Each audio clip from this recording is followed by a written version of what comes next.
And we are ready to rock and roll. Awesome. Well, appreciate everybody's patience. Thanks for hanging in there with us. Like I said, this is our weekly tech AMA with the man himself, Dr. K.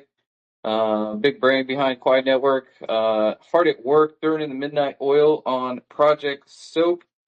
We do these every Wednesday, and really blessed to have him here today. There's a lot of work to be done on Project Soap, but he takes time out of his busy schedule for you all.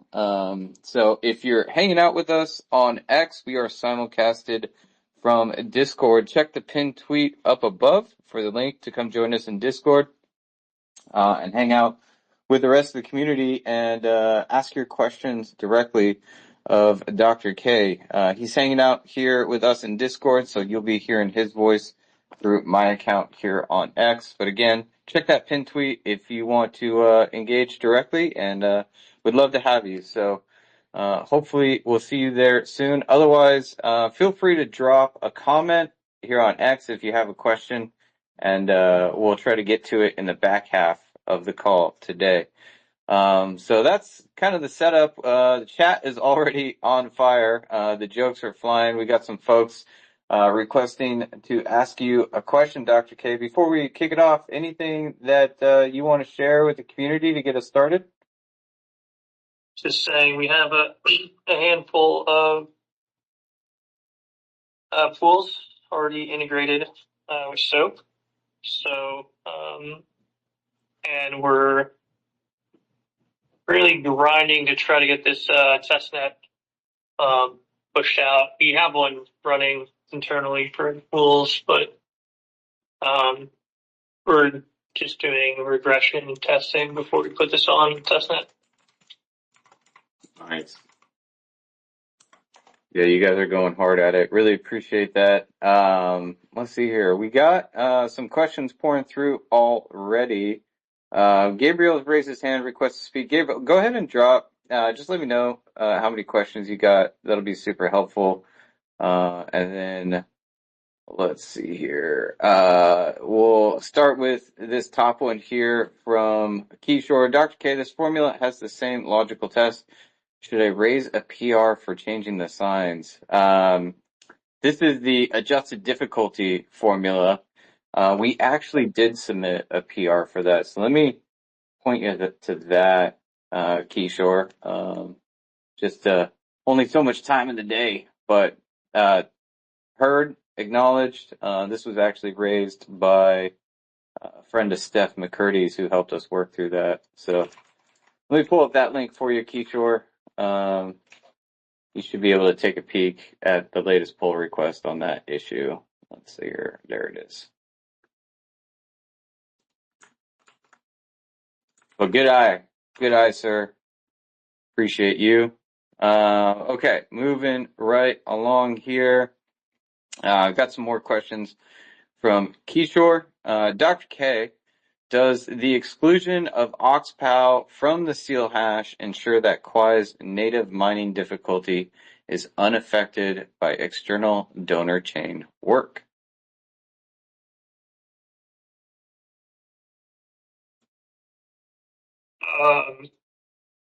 The exclusion of the OxPoW difficulty. Read that one more time. Sure. Does the exclusion of OxPoW from the seal hash ensure that Quai's native mining difficulty is unaffected by external donor chain work? No, the OxPoW is outside the seal hash, because the OxPoW is effectively a nonce, and you can't have a nonce inside the seal hash. Oh, okay. Easy enough. Moving right along here. Right, like that's all like OxPoW is, right? It's just a fancy nonce. Okay. From Quai's perspective, right? Got it. Now, because we're doing SOAP, right, there's, like, in merge mining, if it's just like a merge mining OxPoW, you think of it as a fancy nonce. In SOAP, it's like a merge mining OxPoW, but then additionally, you need to, like, check a few things about it to make sure that it's, like, SOAP compliant. But from, the block production perspective, like, Quai's sort of general perspective, it's just a nonce. Okay. Okay. That makes sense. Hopefully that helps, Kishore. I'm going to complete this first batch of questions and then, Gabriel, I'll bring you up. Next one here. When testnet goes live, will miners need updated templates or just use the same stratum flow with new optional fields? When testnet goes live, um, you're you just need to point your miner at a pool or a compatible stratum endpoint. And the miner, it can be an ASIC, it can be SRB, it can be Beagle, like whatever. So you shouldn't have to sort of change anything from a mining perspective. It works the exact same way from a miner. So basically, like for people who are currently mining PoW or prog PoW rather, you're just gonna have to like change your endpoint and restart your miner. Got it. So it's really just picking a new pool. Yeah, effectively. Or we haven't been focusing on the like stratum, like the home bake stratum release. Maybe once we get this testnet up, we'll go ahead and make sure we get the updated stratum for the people running solar mining nodes. Fair. Right on. Well, that's a great question. But our focus has been just making sure that miners are supported, making sure all the ASICs are like supported. Yeah. So, yeah. Bird. Right on. Great questions, guys. We're getting a lot of questions about SOAP. So for those of you tuning in on X, I also pinned a tweet up above. If you're not familiar, check that out. Quai's latest project nearing testnet soon. Cool. Moving right along here. Next one. Does the new OxPow path allow SOAP to scale if hundreds of mega hash a second of donor chain work suddenly joins?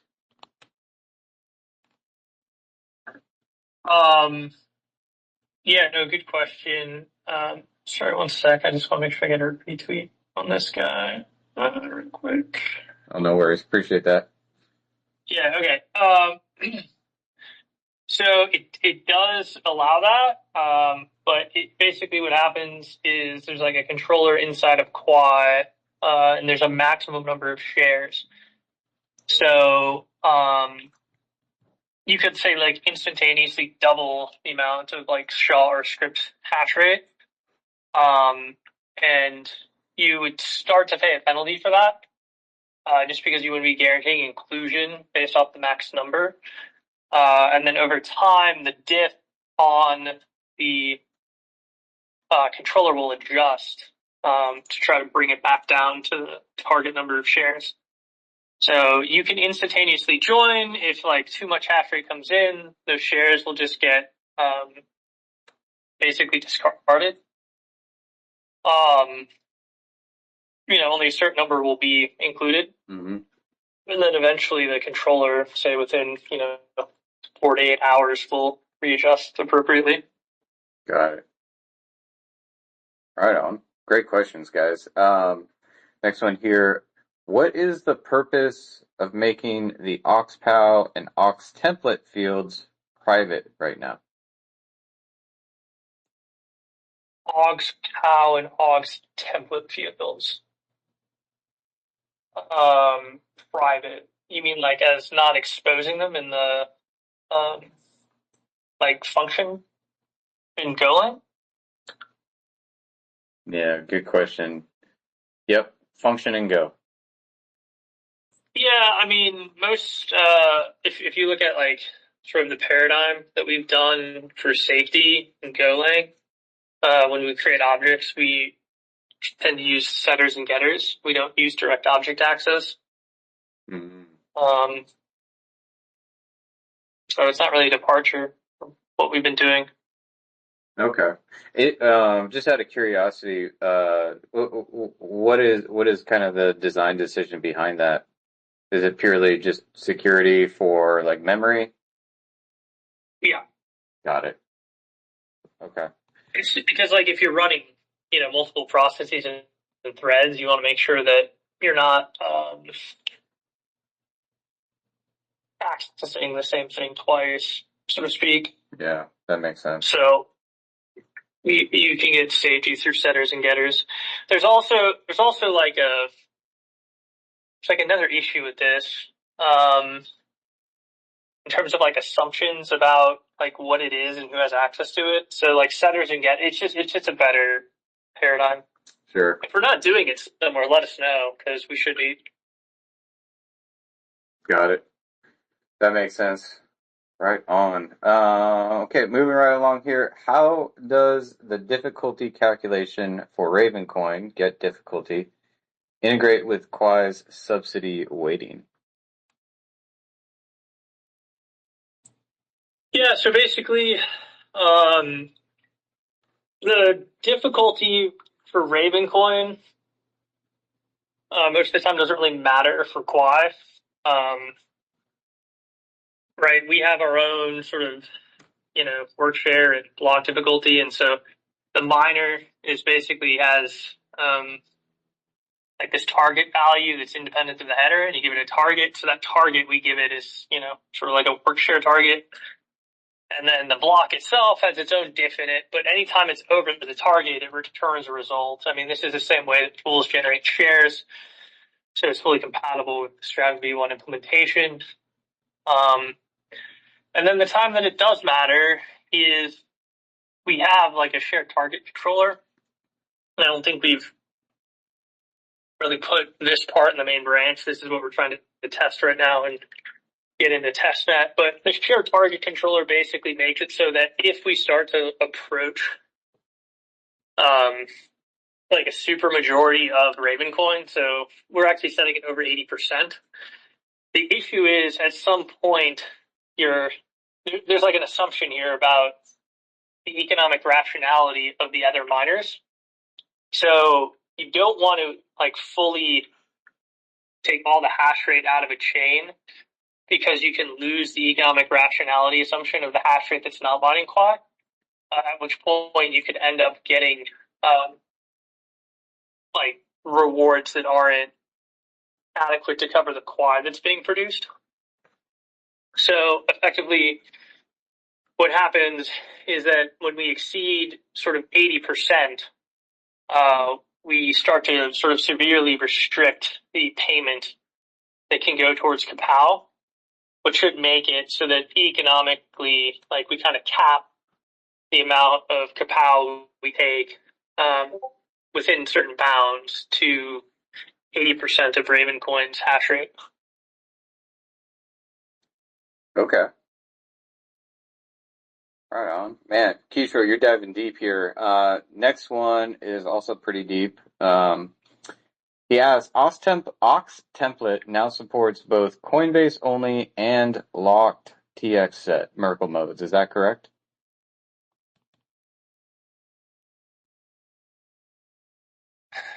Locked TX set Merkle modes. Don't know what he means by that. Okay. No sweat. Kishore, feel free to follow up. Mad props to you diving deep into the GitHub repo.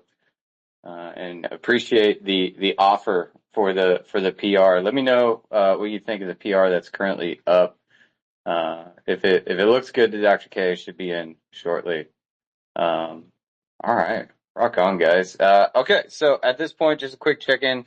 Again, we're simulcasting from Discord. I see lots of folks joining in on X.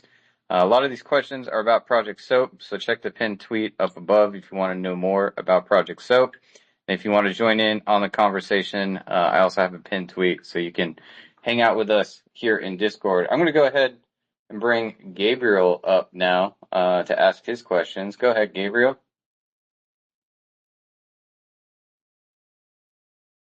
Okay. I was getting distracted on X. Not paying attention to this terrible platform. No, I'm just kidding. Somebody was like, somebody was listing all their favorite like masculine heroes, and they didn't list Hank Rearden, and they're like an objectivist. So I was just like, Anyway, sorry, I admire Hank Green a lot. I'm like a huge Ayn Rand fan. You're such a nerd, dude. Anyway, Oh, that's funny. aside from Hank You're Green, getting like irked. like you're kind of like Hank Reardon. I mean, like Hank Reardon like spent like 10 years like building this like special type of metal. I don't know. Like I admire someone who like walks in for like 10 years with like no reward and like gets it done. Anyway, um, okay. Oh my god, I'm so distracted. It's terrible. I'm sorry for always do that. Okay, I had a question about chi denominations and like entropy. So it seemed like I was looking at the chi denominations, and my impression was that it was kind of just like sort of copying fiat denominations. But I was wondering, in terms of maximizing entropy like with the system, why not have it like is there like a first principles reason for having the specific like denominations that you had? Looking at it from a perspective of both like minimizing transaction costs, because I don't know if they're I'm not sure if having more UTXO outputs would like increase the total cost per transaction, but I was wondering like if we just had base tens, like if we just had chits and then cents and then like dimes and then dollars and then tens, 20 or sorry, tens, hundreds. Yeah, so you're getting into the trade-off between like number of denominations and privacy, basically, Yeah. and UTXO size. Those are like the trade-offs, right? Um, yeah, I mean, we modeled it after the US system, and cheese meant to be about $1. Just so referentially, people can think about it in a similar like mindset. So in the same way that maybe, a US person goes over to Europe and spends euros, since euros are kind of close, they still kind of understand pricing. Even with pounds, they kind of understand pricing. Well, but why not have So it like if you had only like sub chi, you'd have if you had chi and then like for lack of a better term, dimes, pennies, and then chits, then you would just like my intuition at least is that you'd have sort of a bit more entropy in terms of like there would be fewer number of yeah, potential of like denominations that size is. Yeah, no, I mean that's right. It's just a compromise between that and transaction size as well as UTXO set size efficiency. So there's no like truly perfect answer there. It's you're trading off like three different things. So we ended up kind of is there a practical trade-off in terms of it making transactions more expensive? Because that would seem yes, like if that was actually a significant yes, because if you don't have the half increments, like you're going to end up, I think, on average having 4 times as many outputs for the same amount of precision. Okay, and that ends up potentially doubling or even quadrupling like the cost per The total, well, the transaction itself and the set size too. So like you're getting double hit. But it's an arbitrary like thing, to be fair. Okay, I was just Right? wondering. At some level, you could have like a single unit technically. It just would be incredibly expensive to use. So like between that and like having many units, you got to pick a number. Right, You're basically just picking like compression here in some ways. So you're just and the sacrifice in compression is like the anonymity set size. Yeah, so what like what exactly is the so could you just be specific then? I'm not sure I'm understanding exactly what the trade-off. Like I have an intuition that there are trade-offs, but like mitigating so when I have like one chi, right? I kind of like exist. If everything else is like working properly, I exist in the set of the one chi denominations. That makes sense. So that's kind of like my anonymity set. Oh, so your anonymity set is only as big as the other as Denominations. Yeah. the only As the other number of denominations of equal size. Yeah. Now if we did it just base 10, then what would be the It trade-off? means you'd have to have transactions that are 4 times the size, and you'd end up with a UTXO set that's 4 times the size. Which would be better for anonymity, but it would cost. But it'd be worse for transaction cost and scalability and node performance. How much worse would that be, like, per transaction? 4 times. Oh, okay. Yeah. I mean, that's a very valid trade-off, I think, if it's actually going to make, like, transactions cheaper, because we want people using this. Yeah. So, I mean, like I said, there's no, this isn't like a pure answer. It's just like an engineering decision, right? Right, yeah. I was just kind of like, You're just putting your thumb in the air for like where you think maximal utility is coming from, but that's yeah, about yeah, it. yeah. I was thinking, I was kind of like, So I mean, we ran numbers, right? Like we basically were saying if we want like a subnet to be a city, and if we look at a city of like 6 million people, right? Like what kind of set size they would need, how many transactions a day they'd be doing, and we were kind of calculating, lookup adjustment times, storage times, bandwidth for nodes, etc. And like based off that, we backed our way into this. But we thought about it. yeah, definitely. Okay, cool. Another question I had. Oh, way back when you mentioned that it would be possible to create 3x leveraged long Quai tokens based off of the not LMTs, but just the mining. I mean, because we don't have them yet, but the mining tokens, like the 0.25x. And I was wondering, like, how exactly do you construct those, and how, if I wanted to learn more about how, in a decentralized way, to take like basically any yielding token and use it to create. I don't know if I said 3x on Quai or 3x on the interest on Quai. So there's this process that's called a strip. They exist in U.S.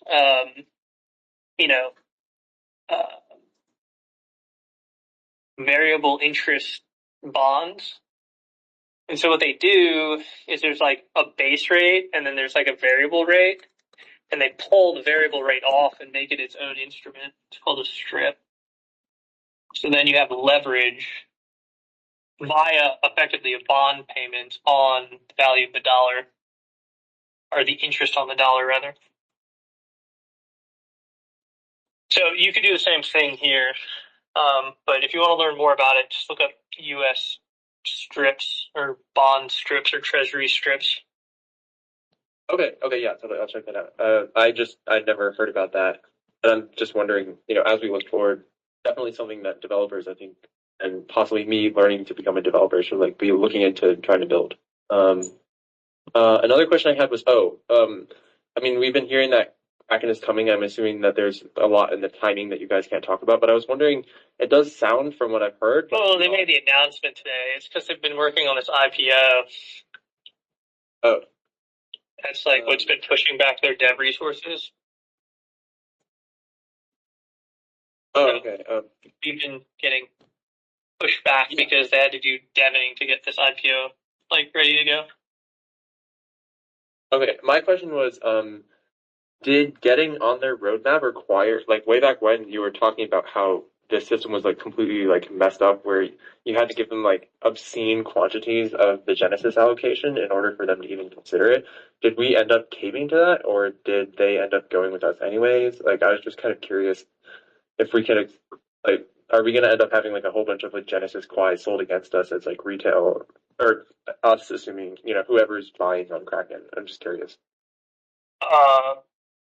No, Kraken is like an integration payment in dollars. They're pretty reasonable. Oh, okay. Okay. Yeah, I just remember you mentioning it. I was wondering if Kraken is one of the ones. No, they're not. They're not like the only one that's like super gross is Binance. To be honest, a couple of the other ones can be, but they're not like obscene. Binance is the only obscene one. Oh, okay. The US ones are like more legit. They're the most legit, basically. Okay. Yeah. Those are actually all my questions. Thanks so much. Heck yeah, man. Great questions, Gabriel. I just learned something about you. Rock on. All right. Yeah, just another check-in, guys. If you want to join in the conversation, you're hanging out with us on X, check the link. A lot of questions about Project Soap coming through here, so I'm going to move on. Let's see here. Kishore is asking, he says, I think minors can be restricted to certain time windows and header versions so as to prevent invalid donor chain templates from being used. Is this correct? This is correct. Nice. Do you want to expand on that at all, Dr. K? Is that something we're doing, considering? Oh no, it's already done. Oh, all right. Easy So enough. basically, if you have like what's classed as stale, so still valid but just stale, we give you like a 20% reduction. So that makes sure that if the subsidy pool goes offline, like there's still hash rate on Quai until the subsidy pool comes back online. If you um,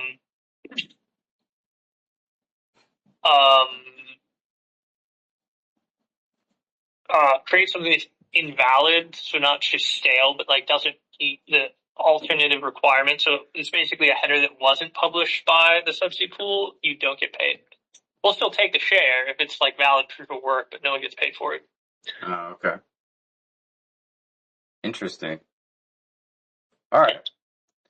Rock on. Let's see here. Next one is why was height added to the template? Is it needed for Ravencoin's PoW epoch rules? Yes. Kishore, you got some insight. Tip of the hat to you, sir. All right. Next one here. What is the purpose of adding previous hash or prev hash to Oxpath?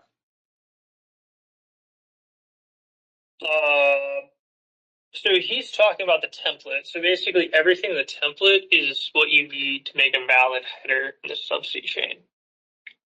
Oh, okay. That's like kind of how that works. Okay, so you need that previous hash to build out the next header. Mm-hmm. Well, but you also need height, by the way. So like height shows up in the header of Ravencoin because they changed their header, but height still shows up in Bitcoin and Litecoin. They just put it in the Coinbase transaction. So basically what happened is because nobody wanted to change the header, they just kept on like expanding the header via Coinbase encodings.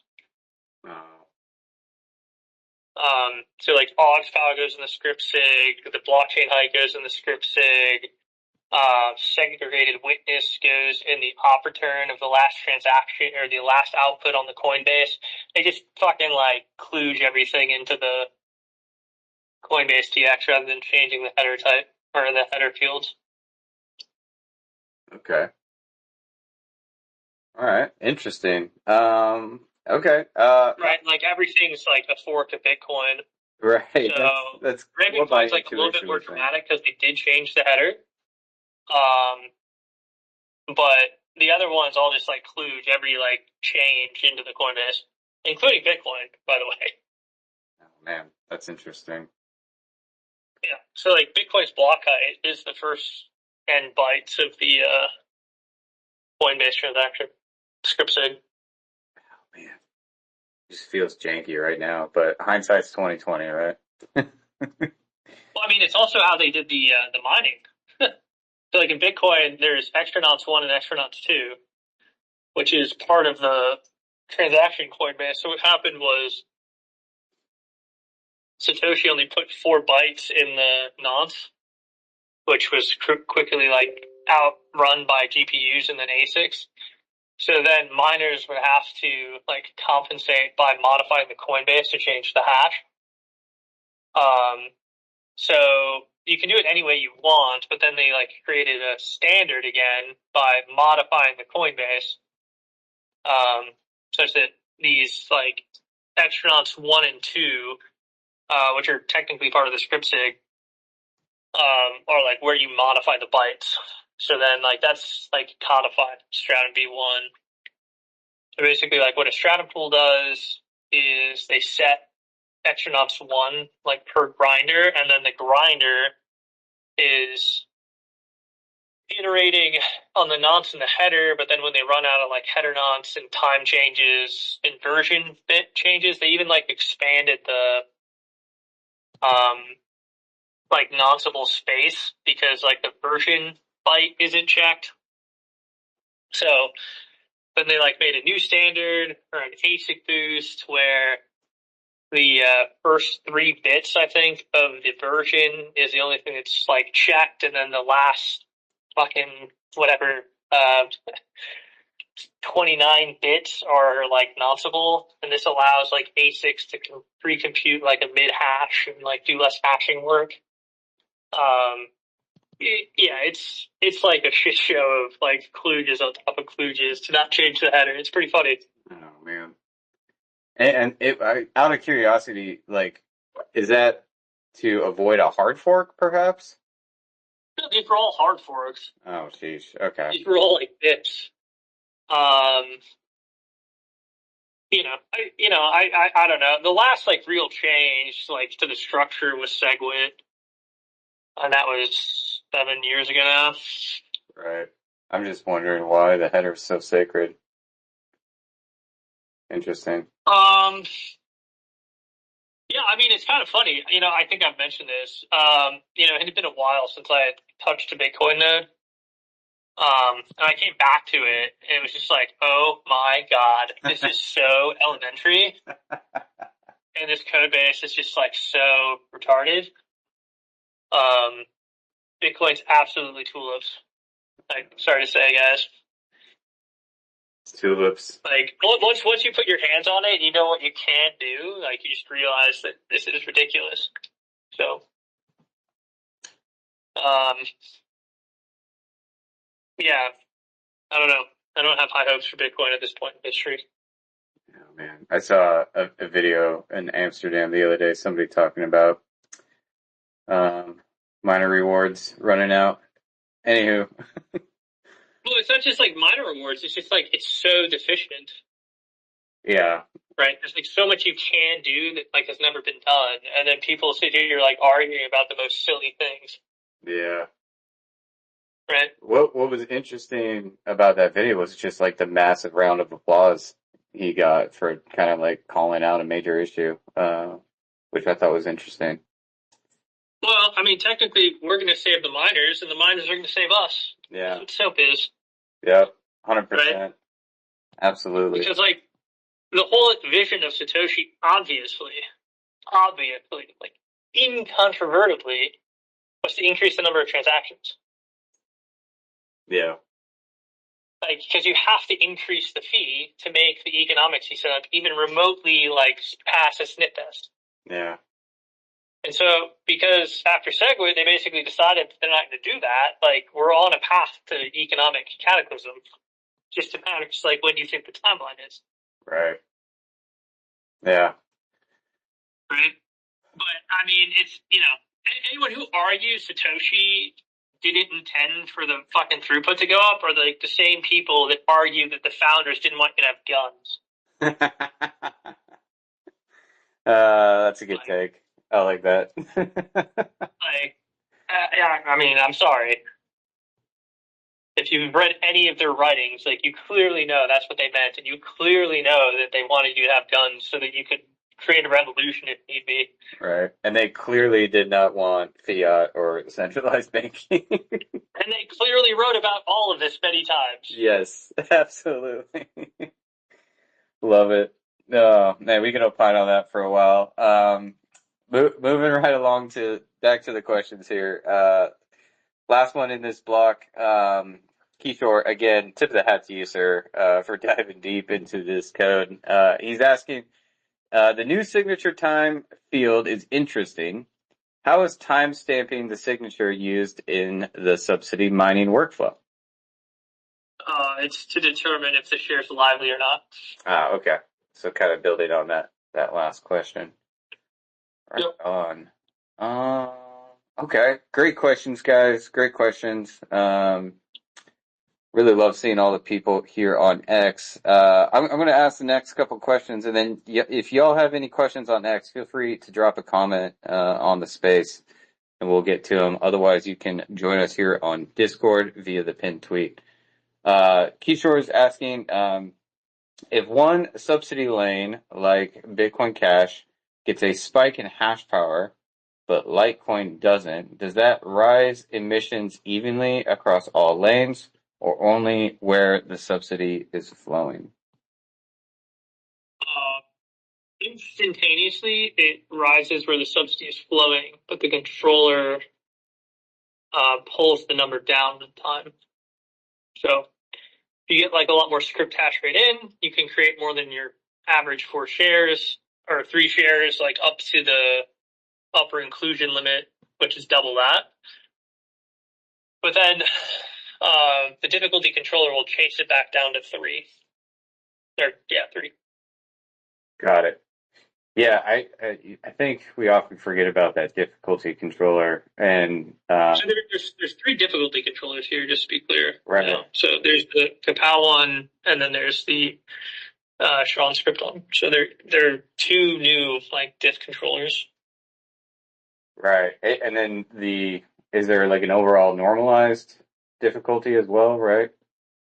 Yeah, no, you're basically like assuming that you have a rational market, and with that rational market, like that's the normalization. Okay, rock and roll. And one of the things we called out on Monday was just how quickly Quai's difficulty adjusts compared to some of these other chains. I think, what was it, like 48 hours or something? Like, no, 200 blocks, was it? Crap, I forget. I don't think it's 200. It's about 4 hours to do like a double or a halving. Okay. I want to say we are slightly slower on the Sean script. I think we set that to like 48 hours or something. Okay, good to know. Yeah. Nice. All right, moving right along. Kishore's asking, at SOAP launch, with an expected influx of rented hash, does the controller's feedback loop have a cap on adjustment rate to prevent overshooting equilibrium? Do that one more time for me.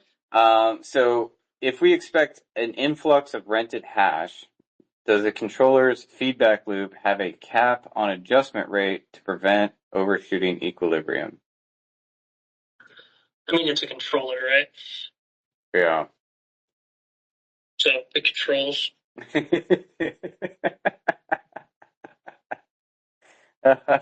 Sorry, that was funny. Okay, No, I mean, it makes like, sense to the me. whole point of a controller is like you have a set point, you have an error, Yeah. then you like put a little P, a little bit of I, and then like it responds the way controllers respond, right? Yep. Okay.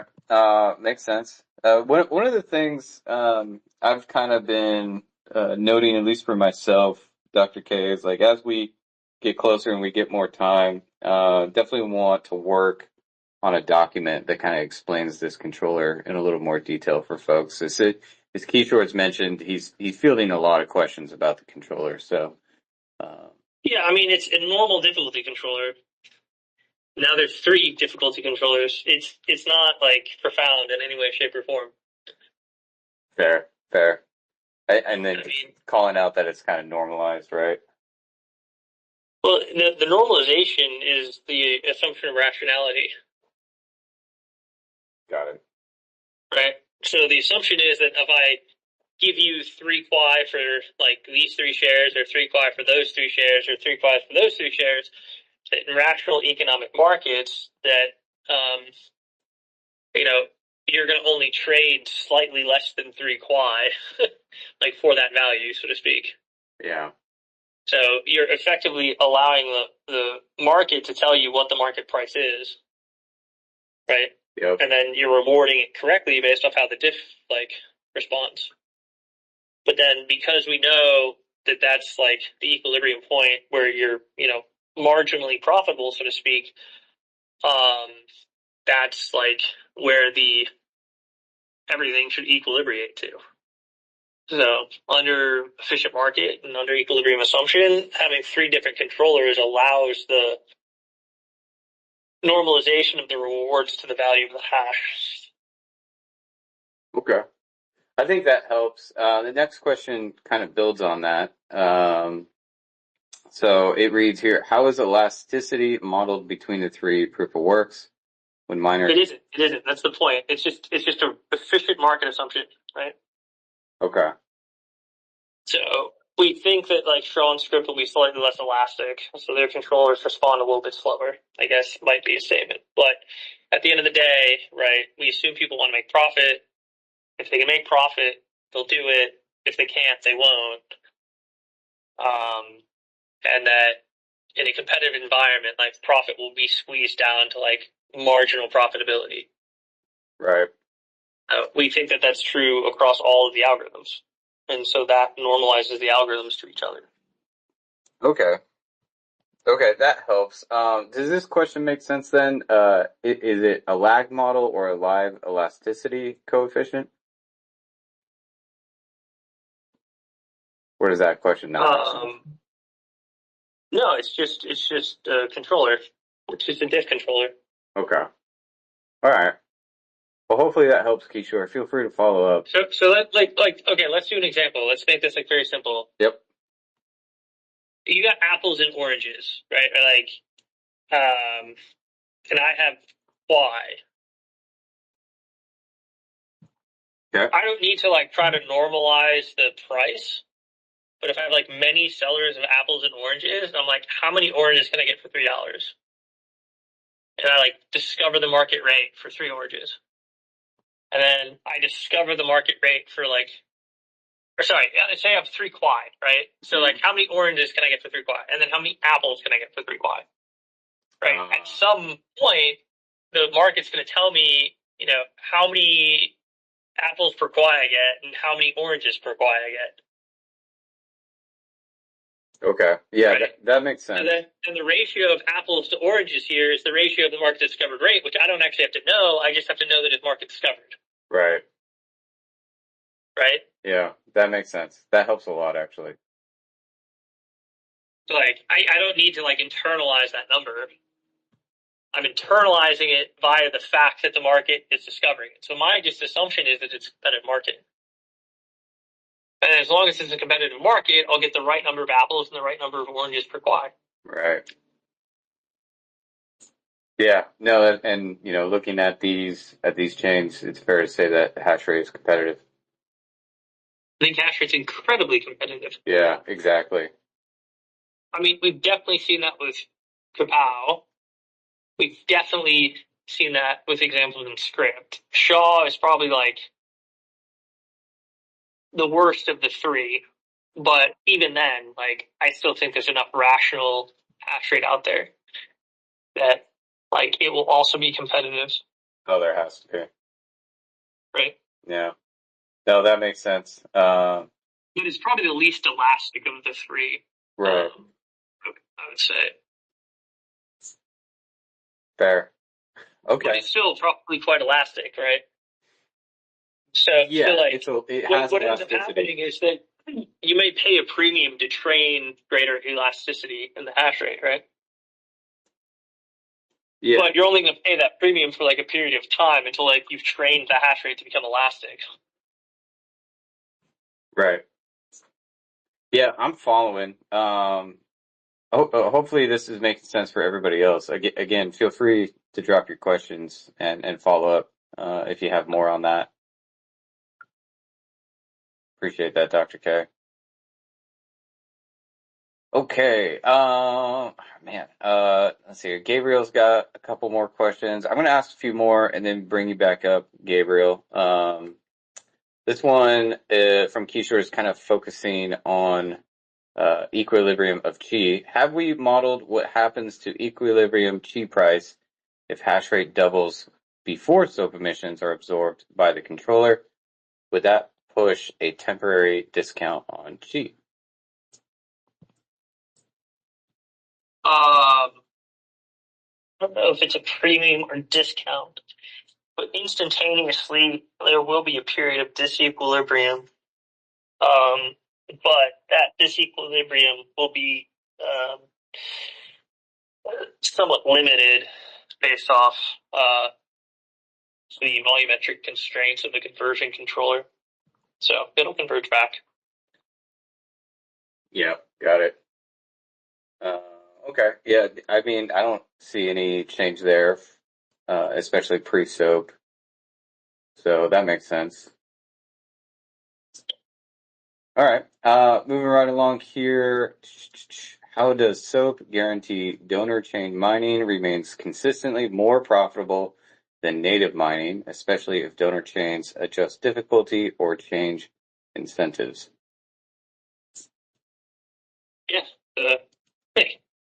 the difficulty goes down. Fair. Yeah, no, that makes sense. If they move off of SOAP, the difficulty goes down. Okay, tracking. So like the reward per hash goes up. Yep. Bingo. But like all we care about is that it's like competitive to a second buyer.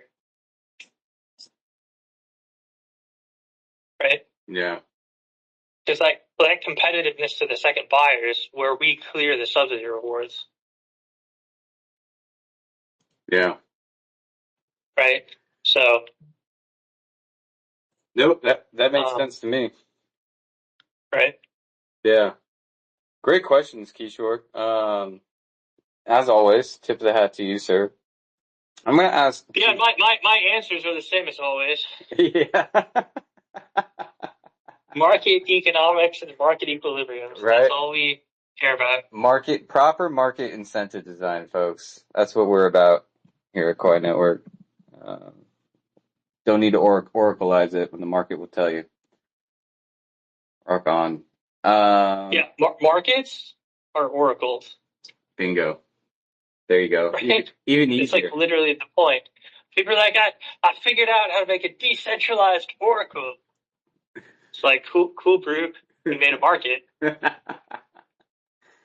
then like, if it just isn't like a simple like buy and sell the clearing price, then It's over. you just like confused yourself about like what the market is. Yeah. That's the tweet, guys. Markets are oracles. Love it. Yeah, I mean, even oracles, like, look at what an oracle on chain is. It's just parroting a market. Like, what are we even talking about? Yeah. Fair. Fair. All right, on. All right, I'm reading ahead a little bit here since we're running low on time. Okay, this is a good one. We're switching topics a little bit here. I think we've answered a lot of these other questions. So this is a different topic, question entirely for you, Dr. K. Kishore asks, yield attracts capital fast, but burn strengthens supply side long term. Is there a way to measure the half-life of buy pressure from yield versus burn?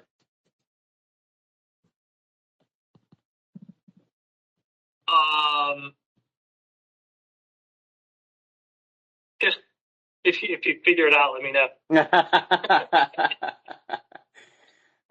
Definitely on the roadmap to solve in the future. I might as well ask this next one here since it relates. At what point does additional TVL from yield seekers stop adding marginal value, aka diminishing returns, compared to just burning? That's also a good question, right? Yeah. Yeah. I wonder if there's any models out there in the proof of stake world that can inform us. Yeah, I mean, really, what you're talking about here is like early adopting in some ways. Mm-hmm. So it's just like trying to get capital committed into the system. But obviously, longer term, I think to the people's points, is that the yield, if you keep doing it, at some point becomes unsustainable. Yeah. Right. So like, initially you want to give these subsidies to some stakers so that total TVL and, money in Quai goes up, right? Which thus drives the market cap up, which drives the token price up, which creates more buyers, which is like all positive, right? Yeah. Creates more users, creates more awareness. So we like that. But if you do that indefinitely, like you're gonna face a problem at some point in time. Right. So there's like a balance where you need to kind of, switch from the, subsidies going to staking to just pure burns. Yeah. Yeah, but for some reason I got a hunch here. It's knocking on my head. Might have something to do with utility. My first thought was maybe proof of stake chains might inform us of something, but I think they tip over when people fail to get additional utility out of those chains. So that's my hunch. I think it has something to do with like organic versus inorganic growth, if you will. Right. Which is you can get new capital in, and you can technically get new capital in up into the point that like you outrun Bitcoin, right? And the amount of capital you would have at that point is, you know, to be rational, it'd have to be like $4 trillion or something ridiculous. But like as you outrun Bitcoin, you're gonna like have a cliff. Yeah. Which like isn't good. Right. So what you would like to see is that you are also gaining revenue from transactions and users that like are starting to come up to, you know, these subsidy like numbers, and certainly whatever you're paying out to staking. So there's like a balance in the growth. Initially, I think you could be very, very heavy towards, you know, sending the subsidies to stakers. But, you know, as the system grows, you want to see how it's like growing organically, and then you want to modulate, you know, that away from that proportionality down. So you do some of the burning, so it becomes a more sustainable like point. Right. Yeah, that makes sense. Great questions, Kishore. I'm gonna wrap up Kishore's questions with one more, and then we'll go to Gabriel for a few questions, and then we might be out of time. So, let's see here. I believe this is related back to the controller. The question is, in the equal weight versus difficulty proportional scoring, which better balances fairness for small versus large miners?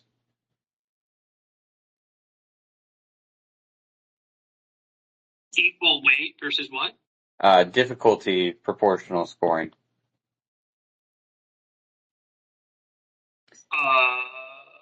Don't understand the question. Yeah, I mean, my first thought here, honestly, was just like we need to keep in mind the goal of Project Soap, right? And You that, still there, Matt? yeah, I'm here. Can you hear me? Mic check. Did Hello? y'all lose me? Did we lose Matt? Oh crap! Eee.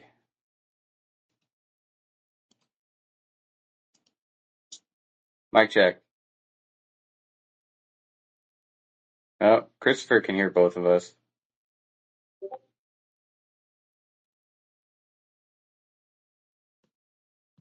Oh no. Okay, chat. Let me know if you can hear me on Discord.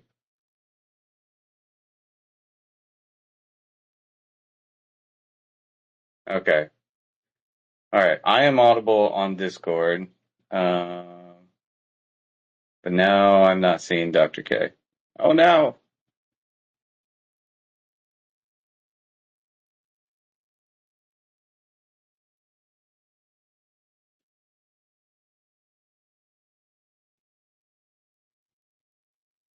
Dr. K might be having some connectivity issues.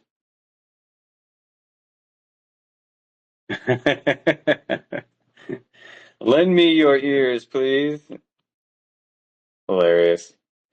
I'll just finish my thought on that last question, Kishore.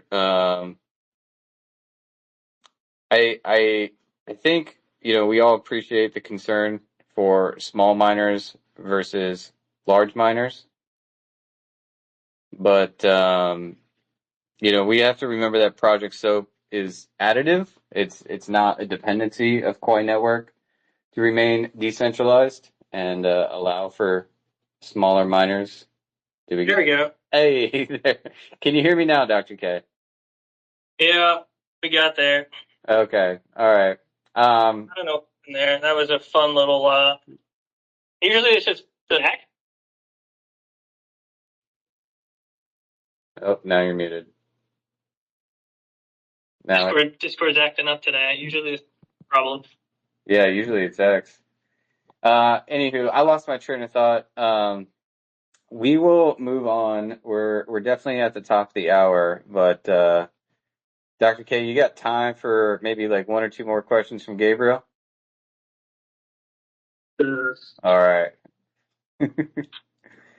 Let's go, Off the Gabriel. test vectors. Off the what vectors? Test vectors. Test vectors? I don't know what that is. Yeah. Okay. My first question was just to confirm for lack of a better term, inflation of G relative to hash. That ends in 2030, right? Yeah. Okay. Another question I had, actually, I just remembered. This is actually the main question that I wanted to ask. So you guys and I watched Steph's talk from this past Friday. It was really cool, Steph. I see you in the audience. But I was thinking about like this concept that you guys have talked about, and you were talking about it with Wolfram, of the idea that like there is no time inherent in blockchains.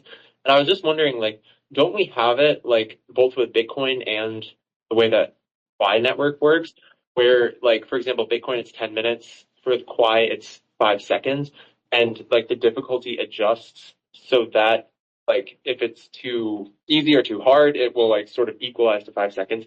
And doesn't that mean that we are in fact actually like measuring time and measuring like the emission of blocks relative to time and using that as a factor? So time is in fact actually like inherent to these, or like maybe I'm not understanding. No, it's inherent. It's inherent to you.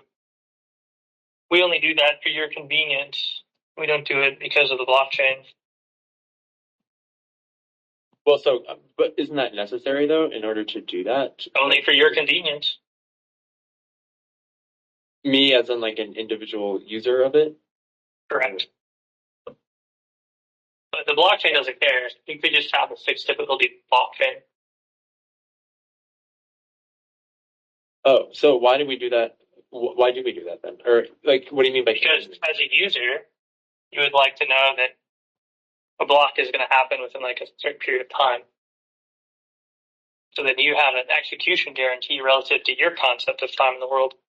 But it has nothing to do with the consensus of the chain. Okay, so that's basically just for the like how fast your payment goes through and making sure that that number doesn't. It's for the user, not for the blockchain.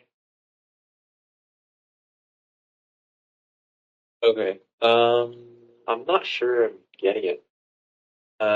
Maybe I just have to think about that. So if we just fix the difficulty, you could come online and one day the block is 2 seconds, the other day it's 10 seconds, another day it's 10 minutes.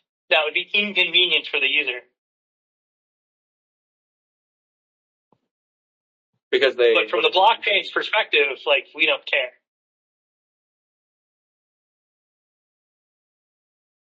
Okay. I think I must be missing something. But not. Yeah, the blockchain is just ordering a sequence of events. The time is for the humans that are using it because they have an expectation of when they would like to do something.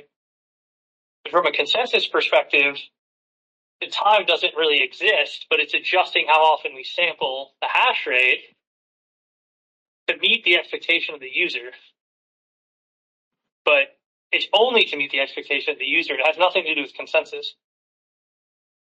So we're sort of like morphing the blockchain around our own. The user. Oh, okay. Correct. To keep a constant user expectation. But the actual act of doing proof of work and the event ordering is completely independent of that. It's only that we're morphing it, like you say, so that we can meet the user expectation. Okay, that's interesting. I almost wonder if then we could discover something about time by like looking at like the deconvolved morphing of the blockchain. I think we can discover things about physics. Oh, okay. Wolfram and I have had many discussions because why effectively is a mirror to his theory of everything. Okay, that's interesting. Because basically he's saying something very similar to what we're saying. And when I say a mirror, it's like a very, very close facsimile. I've never seen something so close before, honestly. Yeah. I mean, I've watched the entire podcast, and I guess maybe I should probably watch them again. I have some other questions, but I can just save it for next week because they're not like super. So like, yeah, I mean, I'll just give you like a concept. If you think of the world as a series of causally invariant events, like taking place, there's some sort of like concept of like a computational rate or construct, as like Wolfram would put it, right? In classical physics, it's, kind of speed of light shit, but in his concept, he calls it computation. The interesting thing is, if you're in that setting and the like clock stops ticking and then it starts again, you would never notice it. Right. Yeah. Yeah. I mean, at this point, my definition of second is like whatever some emissions of a cesium atom, or they might be switching it over to like a. Right. But the cesium atom is part of this computational thing. Right. So if this like computational infrastructures try to decide to stop, and it like paused for like whatever a billion years means, and then it started again, you wouldn't even notice that there was a lapse in time. Right, like stopping a simulation or something and then starting it again. Yeah, it's exactly the same thing. So like the problem, like I think where physics like breaks down has everything to do with the fact that they use time as the base and not as an emergent property. And I think once you remove time from the system, you'll eventually get reconciliation of classical and quantum. Okay. Yeah. At this point, it's like far beyond my like. My head just exploded, Gabriel. Yeah. But this is interesting though. Yeah. But time is simply like your perception of the advancement of the simulation or the computation. It's not like intrinsic, it's derivative. So the intrinsic thing is how the causal events order and execute, but the time is an outcome of the execution number and the ordering. So when you say like the decay of a cesium atom, you're really saying that there are a certain number of events that executed, which you're then saying is some unit of time. But It's nothing intrinsic to the thing, it's just the number of events. Yeah, we just take that as a very extremely stable operation. I mean, it's almost the perfect example of a number of events, right? Yeah, exactly, yeah. But so is proof of work. So that's like the decay of a cesium atom is the same as a distributed network of miners producing PoW hash. It's literally the same thing. Yeah. Maybe not literally, but from the perspective of that system, right? Like if we think about Quai as a system and we think of the world as the system, they're identical. Yeah, this is all very interesting. Anyway, I'll stop now because I can save some other questions that I had for next week. But well, and it's really cool actually. I tried to do like an example. I made this little example script. The block events. So if you sample blocks and you sample like one block, it can have effectively like infinite variance, right? So, Bitcoin blocks on average are supposed to be 10 minutes, but they can go an hour very easily. They could go 10 seconds very easily. You can find examples of both. But the expectation at any given point in time that it will take 10 more minutes to find a block. If you spend 20 minutes and you haven't found a Bitcoin block, your expectation to find the next one is still 10 minutes. Fun statement. Yeah. But the point is there's a lot of variance in single samples. So one of the things that, I was thinking about a lot with work shares and also just talking to, Shy and the Monero crew is what you're actually doing when you increase your sample is you're creating consistency. So I put together this little simulation, and it's basically like doing proof of work, but it's saying if I do proof of work wherein one sample in expectation is 1 second, like what does that sound like? And it sounds like very inconsistent, right? So it's like beep, beep, beep, beep, beep, right? Like it doesn't like create a clock. But if I say I'm going to take 1,000 samples in expectation per second, and then I beep like on 1,000, you actually get a clock that sounds exactly like a clock. Like it's very consistent, like plus or minus a couple percent. And the more I increase the sample relative to my time or relative to my expected interval, the more accurate it is. So all time is like an expectation on a large enough sampling of events to create this consistent concept of like commonality. Yeah. Yeah, I've agreed with you when like overall on that point. I guess my question was just kind of, I was misunderstanding the nature. I guess I didn't understand. Sorry, I got a call there. Oh, sorry. No, I was just saying I agree with you on that point. I guess I didn't understand that. I didn't understand that the 5-second block time versus 10-minute block time was just kind of this thing that we add on like for our own convenience. I had understood it as being more fundamental to the blockchain, and therefore when you guys are saying, oh, there is no time in the blockchain, I was like, well, actually there is. We have like this difficulty adjustment centering. Well, no, I'm taking this one step further. There is no time. Yeah. Time itself is again a convenience for you to perceive reality. In the same way that we introduce time into the blockchain for a convenience for your perception of reality. Well, but it's also actually a measurement. I mean, like sometimes a day feels like an hour, and an hour feels like a day. It's like time, like having an objective unit of time because my brain is not a perfect timekeeper, so it's like I'll have. Yeah, but that's actually like telling you something about how unfundamental time is. I guess you could look at it the way, yeah. I mean, but you could also look at it from the perspective of just you have better units for keeping time, and we want to find the best one and have that as our frame of reference. Well, let's put it this way. Think about like special relativity, and think about all of the things. They're like you jump in a spaceship and you travel at the speed of light, and like you don't age. That like is very counterintuitive in a time-based construct. Yeah, I realized. I told you it was an event-based construct that no longer is counterintuitive. That's actually the default outcome.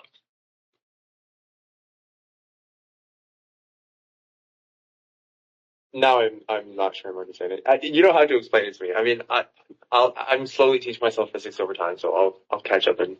Anyway, I talked to Wolfram about this, but basically the idea.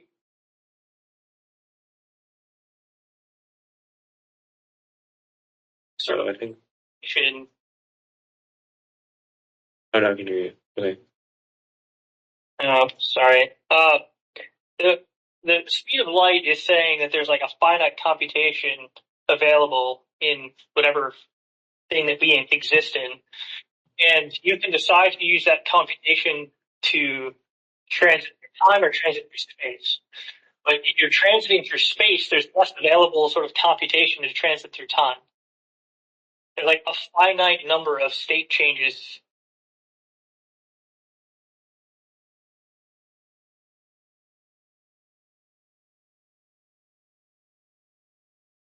Sorry, we see time differently in different frames in relativity because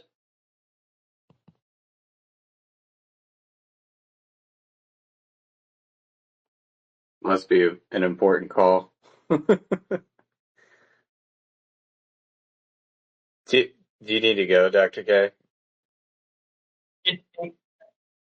you're going in and out.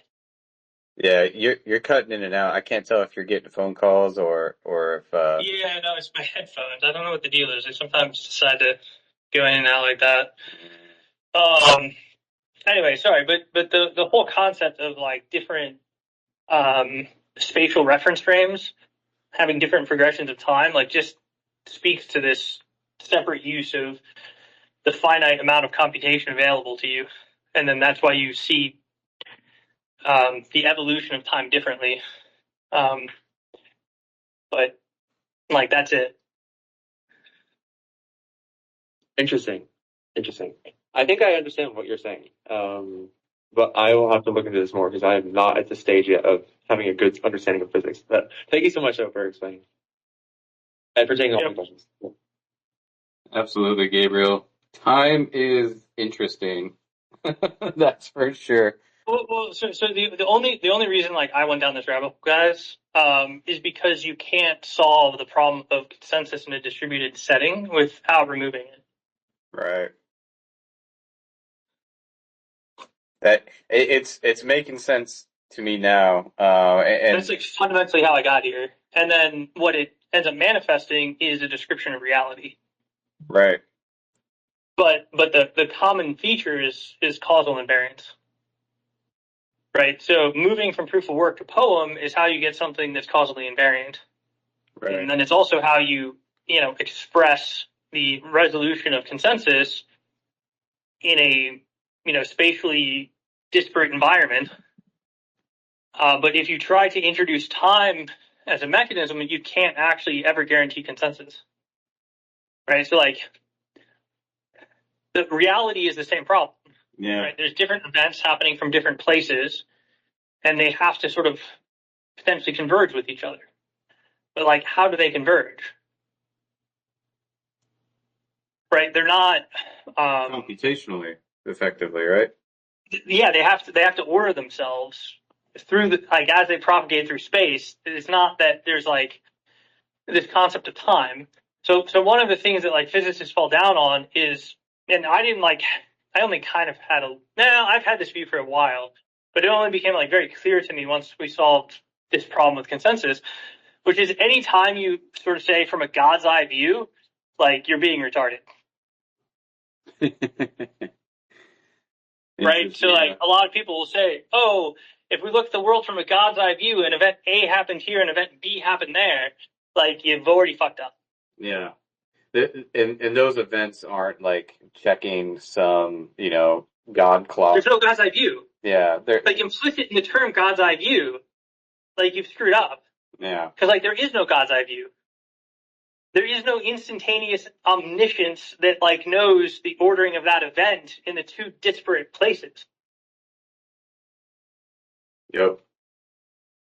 Only if the action causes a ripple that intersects, you get deterministic ordering.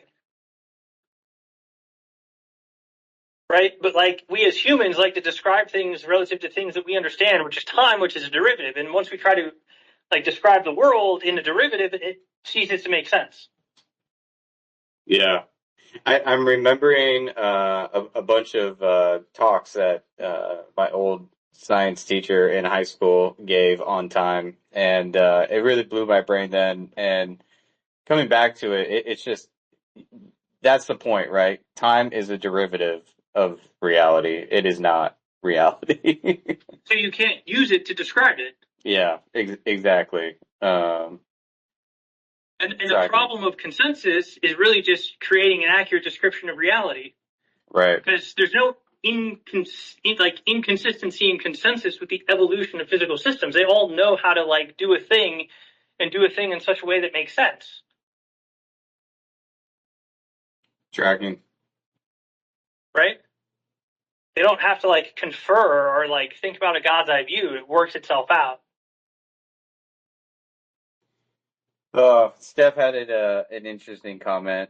I think is fun to start to wrap up with. He says, "Quai Network almost, all caps, almost makes money the least interesting thing about this system." I love that.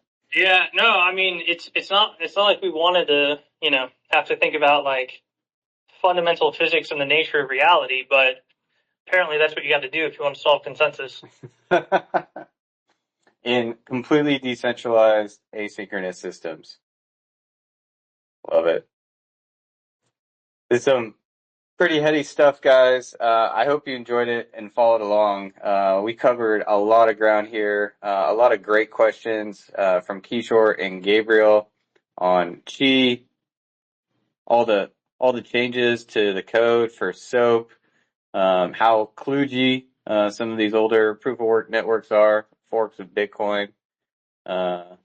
K's hot take: Bitcoin is tulips, and also a great conversation about the nature of time. I was reminded of an experiment. I don't know if I can find it, but supposedly at one point they they took two atomic clocks. They kept one on the ground and put another one in a jet that could go like Mach 2 or Mach 3 or something like that. And after the jet finished its flight, the clocks were off. So that's No, I mean this is well known. Yeah. Right, like GPS doesn't work unless you adjust for time based off speed. Right. Oh man. Well, great space today, guys. We gotta let the man get back to it. You know what I'm talking about? Well, I'm sorry. I'm just holding this thing in my head where time is derivative, and if No, GPS. GPS doesn't work GPS. unless you adjust for relativity. Yeah, well, the speed of the satellites, right? Yeah, because their clocks differ, so you have to like consistently compensate their clock relative to the one on the ground to get them to be accurate. Okay. The accuracy of GPS is around time, but they drift because they're in different reference frames. Right.